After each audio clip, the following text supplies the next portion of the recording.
নমস্কার বন্ধুরা, আজকে সঠিক পদ্ধতিতে মাটি তৈরি করার পদ্ধতি আপনাদের সঙ্গে আলোচনা করব।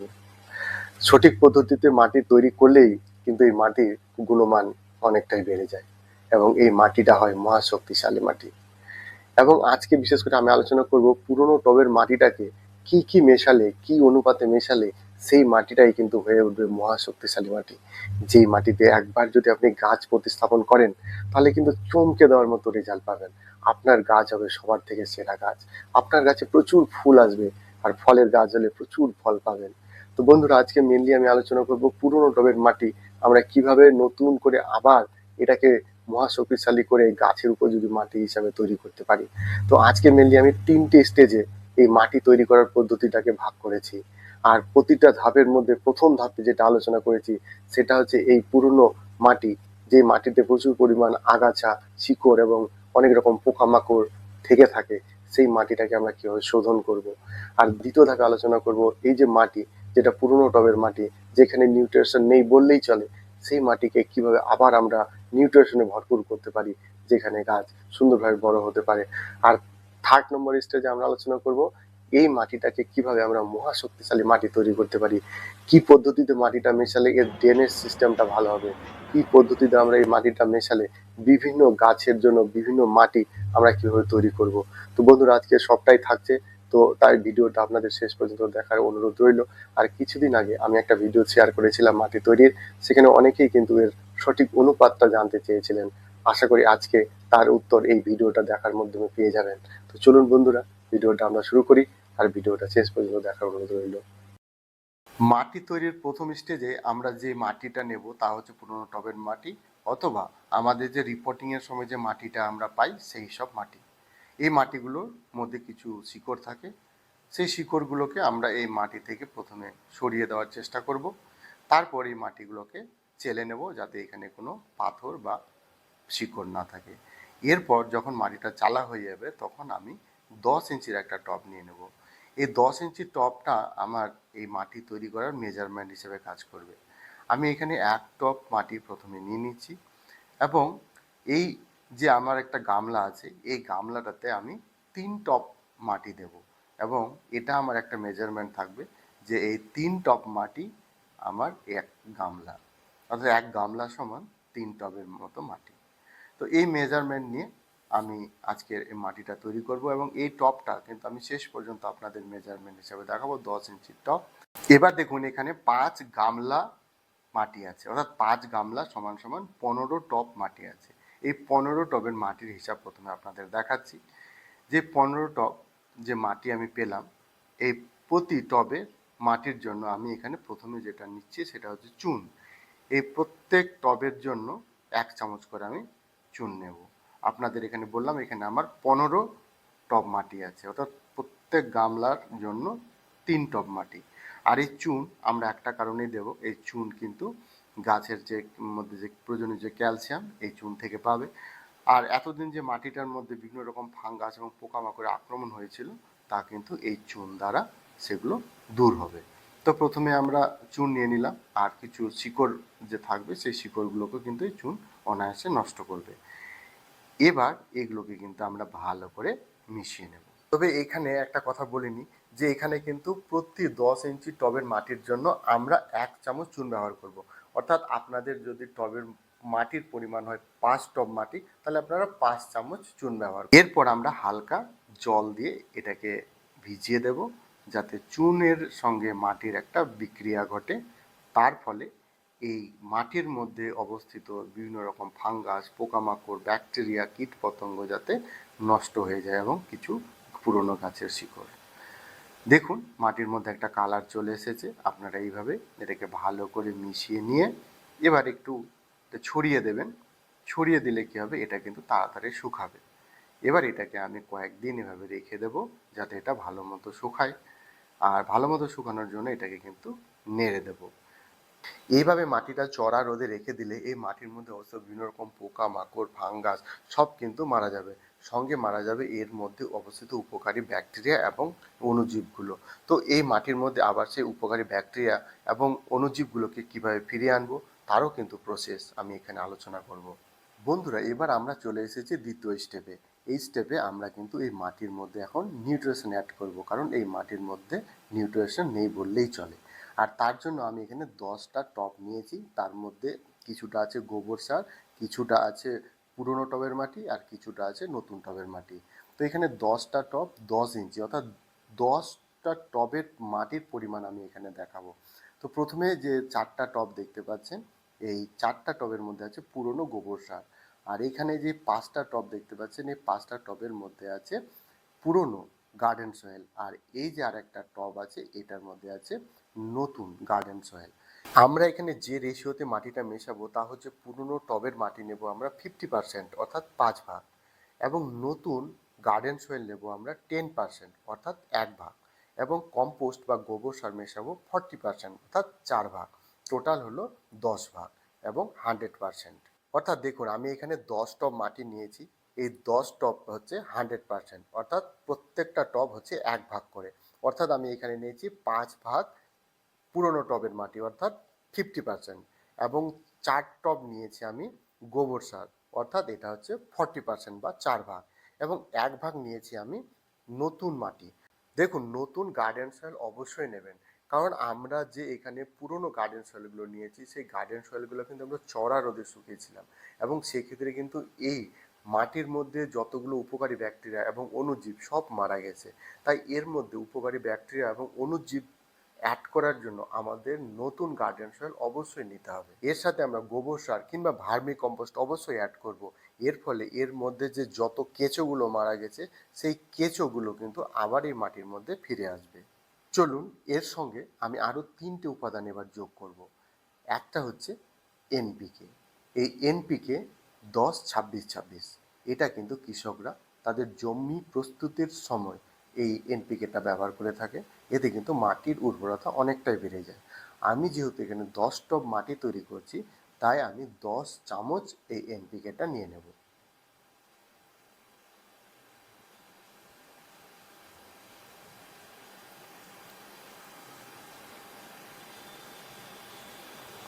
এরপর যেটা আমি ব্যবহার করব তা হচ্ছে ছাই। এটা হচ্ছে কাঠের আগুন থেকে পোড়ানো ছাই, যেটা গাছের মধ্যে কিন্তু ফাঙ্গিসাইড এবং পেস্টিসাইডের কাজ করবে, মাটির উর্বরতা বাড়াবে, এবং এটার মধ্যে কিন্তু পটাশিয়াম থাকে, ম্যাগনেসিয়াম থাকে, যা মাটির মধ্যে প্রয়োজনীয় নিউট্রিশনের ঘাটতি পূরণ করবে। 10 টবের জন্য 10 চামচ নেব। এরপর আমরা নেব ফেরাডন। এটা হচ্ছে ইনসেকটিসাইড। এই মাটির মধ্যে কোনো পোকামাকড় বা নিমাটোড থাকলে এটা কিন্তু নষ্ট করবে। আর এটা আমরা 10 টবের জন্য 5 চামচ নেব। আর এগুলো ভালো করে মিশিয়ে প্রতিটা টবে একটু একটু করে মিশিয়ে নেব। এরপর সমস্ত টবের উপাদানগুলোকে আমরা ভালো করে মিশিয়ে নেব। মেশানোর টেকনিকটা হচ্ছে, আপনি অর্ধেক টব নেবেন গোবর সার, তো অর্ধেক টব আবার নেবেন আপনি পুরনো গার্ডেন সয়েল, আবার কিছুটা নেবেন আপনার নতুন গার্ডেন সয়েল। এইভাবে আপনারা যদি অল্টারনেট করে এই টবের মাটিগুলোকে একটা মাটিতে ঢেলে নেন, তাহলে এইভাবে কিন্তু 50% এইটা মেশানো হয়ে যাবে। তারপর আর অল্প পরিশ্রম করলে আপনারা 100% এটাকে মিশিয়ে নিতে পারবেন। দেখুন আমি কিভাবে এই অল্টারনেট করে সব উপাদানগুলোকে মেশানোর চেষ্টা করছি। এরপর চলুন সেকেন্ড মেথড, অর্থাৎ যারা এতগুলো মাটি তৈরি করবেন না, তাদের জন্য দেখায় 2 টব মাটি আপনারা কিভাবে তৈরি করবেন। 2 টব মাটির জন্য আপনারা একটা 10 ইঞ্চি টব ভর্তি পুরনো গার্ডেন সয়েল আপনারা নিয়ে নেবেন। তারপর একটা টবের 5 ভাগের 4 ভাগ অংশ আপনারা নিয়ে নেবেন কম্পোস্ট, অর্থাৎ ভার্মি কম্পোস্ট কিংবা গোবর সার নেবেন। বাকি যে 1 ভাগ থাকছে তা নেবেন আপনারা নতুন গার্ডেন সয়েল।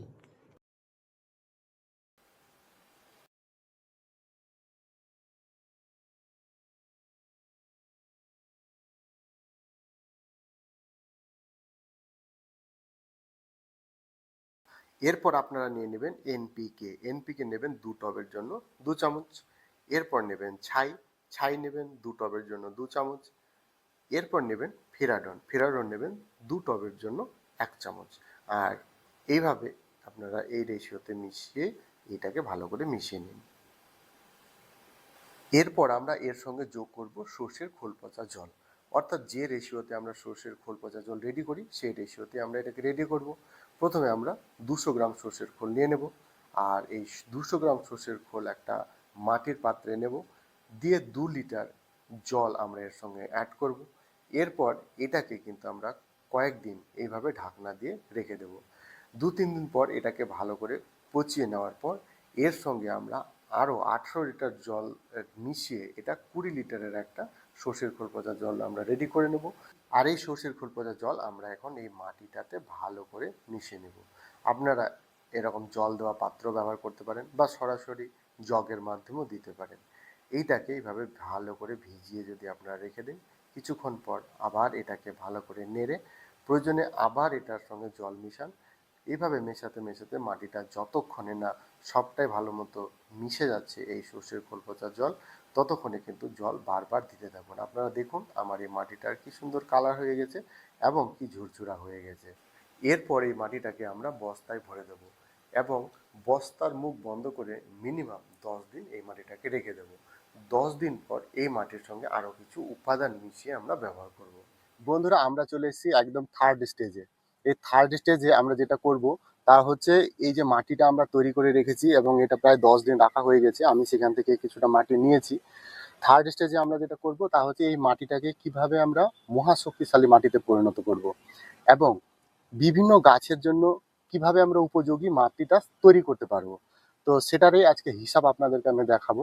প্রথমেই আমি যেটা নিয়েছি এটা সেই 10 ইঞ্চি টব, আর 10 ইঞ্চি টবটাকে আমি 10টা ভাগে ভাগ করেছি। তো এই হচ্ছে তার প্রত্যেকটা ভাগ, অর্থাৎ আমি যদি এখানে 10 কৌটা মাটি দিই তাহলে কিন্তু এটা 10 ভাগ পূর্ণ। আর আমাদের যে এই মাটিটা, এই মাটিতে কিন্তু 10% আছে বালি, অর্থাৎ যেহেতু এটা পুরোনো টবের মাটি আর পুরোনো টবের মাটিতে আমি বালি দিয়েছিলাম, তাই এখানে 10% মানে বালি আছে। তো যদি কোনো মাটিতে 10% বালি দিতে হয় এবং এর সঙ্গে আছে 50% গার্ডেন সয়েল আর 40% আছে কম্পোস্ট। তো কোনো মাটি যদি 40% কম্পোস্ট এবং 50% গার্ডেন সয়েল এবং 10% যদি বালি দিয়ে আমাদের বানাতে হয় তাহলে এইটা মাটিটা কিন্তু রেডি। কিন্তু আমরা যদি এর সঙ্গে অন্য রেশিওতে মাটিটা তৈরি করি, সেক্ষেত্রে আমরা কি করব? ধরুন আমি 20% নেব কোকোপিট, তাহলে এর সঙ্গে আমি 2 কৌটা কিন্তু কোকোপিট নেব। তো ধরুন আমি 20% কোকোপিট মেশাবো, তো 20% আমি কোকোপিট নিয়ে নিচ্ছি। আমার কিন্তু এটা 1 ভাগ করে, অর্থাৎ 10% আর আবার এক দিলাম 10%, তো আমার 20% কোকোপিট হয়ে গেল। আর যেহেতু আমার বালি আছে 10%, আর আমি যদি 10% বালি দিয়ে করি তাহলে বালি মেশাবো না, কিন্তু যদি আমি 20% বালি দিই, অর্থাৎ 20% যদি বালি দিই তাহলে আমি এর সঙ্গে আরও 10% বালি নিয়ে নিলাম, 10% বালি আমি এর সঙ্গে মিশিয়ে নিলাম। বাস, তাহলে আমার এখানে যে রেশিওটা তৈরি হলো তা হচ্ছে আমি 20% নিলাম কোকোপিট, 10% দিলাম আমি বালি, আর এই মাটিতে 10% বালি আছে, তাহলে টোটাল হলো 20%। আর এবার যেটা হচ্ছে এর সঙ্গে 50% আছে গার্ডেন সয়েল, তাহলে যেটা দাঁড়ালো এটা আমি এর সঙ্গে মিশিয়ে নিলাম, যতটুকু মাটি আমার আটবে তাহলে মোটামুটি একটা রেশিও তৈরি হয়ে গেল যে এটা হচ্ছে 20% কোকোপিট, 20% বালি, আর তার সঙ্গে 30% মোটামুটি গোবর সার, আর 30%-এর একটু বেশি হবে গার্ডেন সয়েল। এই মোটামুটি 100% দিয়ে একটা মাটি তৈরি হয়ে গেল। তো আমি এটাকে ভরিয়ে নিচ্ছি। আচ্ছা, এবার আমাদের মাটির যে রেশিও, অর্থাৎ এর জন্য ওয়েল ড্রেন, যে আমি বিভিন্ন গাছের জন্য মাটি তৈরি করব সেই রেশিওটা হয়ে গেল। এবার আপনাদের এখানে যদি কোকোপিটের প্রয়োজন না হতো তাহলে আপনারা কোকোপিট নিতেন না, তার সঙ্গে আপনারা মাটিটা নিয়ে নিতেন। যদি 30% কোকোপিট মেশাবার দরকার হতো তাহলে এর সঙ্গে আরও এক মানে 1 বাটি আর কি আমরা কিনে নিতাম, আরও কোকোপিট নিয়ে নিতাম। তো মোটামুটি এই রেশিওতে আপনারা মাটিটা এইভাবে তৈরি করবেন। আর এটাই হচ্ছে বেস্ট ওয়ে যে আপনারা বিভিন্ন গাছের জন্য কিভাবে মাটির রেশিওটা তৈরি করবেন। এবার এই মাটিটাকে যেহেতু আমরা মহাশক্তিশালী তৈরি করব, তার জন্য কিছু উপাদান আমরা মেশাবো। যেমন প্রথমে আমি যে উপাদানটা নিচ্ছি সেটা হচ্ছে এপসাম সল্ট, অর্থাৎ ম্যাগনেসিয়াম সালফেট। এটা আমি এই চামচের হাফ চামচ নেব 1 টবের জন্য, নিয়ে নিলাম।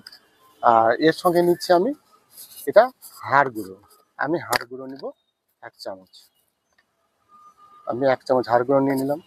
এর সঙ্গে আমি নিয়ে নিচ্ছি নিম খোল, এটা হচ্ছে নিম ডাস্ট, পোকামাকড় যাতে টবের মধ্যে না আসে, আমি 1 চামচ এটাও নিয়ে নিলাম। আর এর সঙ্গে নিয়ে নিলাম আমি এটা হচ্ছে হলুদ গুঁড়ো, এই হলুদ গুঁড়োটাও আমি এখানে নিয়ে নিচ্ছি। আমি এটা গোটা নিব না, অল্প নিলেই হবে। এটা আমি হাফ চামচ নিলাম, অর্থাৎ এপসাম সল্ট হাফ চামচ আর এই হলুদ হলুদ গুঁড়ো নিলাম আমি হাফ চামচ। আর এর সঙ্গে যেটা মেশাবো এটা হচ্ছে শিংকুচি আমি এখানে 1 চামচ মেশাবো। এই তো বন্ধুরা, মোটামুটি এই রেশিওতে আমরা মাটিটা রেডি করব, এবং এই মাটিটা কিন্তু মহা শক্তিশালী মাটি হবে। এবার একটা কথা আপনাদের বলে রাখি যে বিভিন্ন মাটির গাছের জন্য কিন্তু বিভিন্ন রকম মাটির প্রয়োজন হয়, বিভিন্ন রকম খাবার প্রয়োজন হয়। সেই অনুযায়ী আপনারা এই মাটির সঙ্গে মিশিয়ে নিতে পারেন। আর এই মাটিটা আমার একদম রেডি হয়ে গেল। আর এই মাটিটা আমি এখন যে কোনো গাছের জন্য ব্যবহার করতে পারি।